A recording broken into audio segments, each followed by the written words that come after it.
Hello everyone and welcome back to my channel Edmond Mindaros, and for today's quick tutorial and I'm going to show you guys on how to resolve if you're coming across an issue on your Windows 11 or Windows 10 computer where you're unable or cannot access a network drive.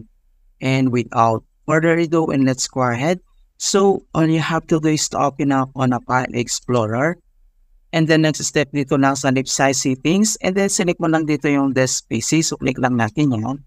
And then next step ay kailangan mo lang i-select dito kung ano yung network drives na may problem. So select lang natin tong C drives. So dito kailangan mo lang mag-right click, and then select mo lang dito yung properties. So dito sa properties, ang next step ay dito lang sa taas. Kailangan mo lang select dito yung sharing. So click mo lang yan. And the next step ay kailangan mo lang select dito yung advanced sharing. So click lang natin yan. And then dito sa advanced sharings, kailangan mo lang i-check tong box na share this folder. And the next step ay kailangan mo lang select dito yung permissions. So click lang natin dito. And then dito sa permissions, and then dito lang sa permissions for everyone. And then kailangan mo lang i-check tong box na full control, cheese, and red. Okay?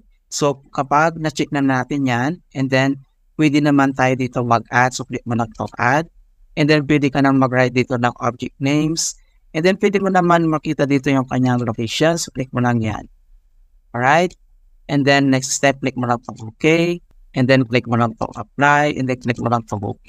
And then, click mo lang itong OK. And then, click mo lang itong close.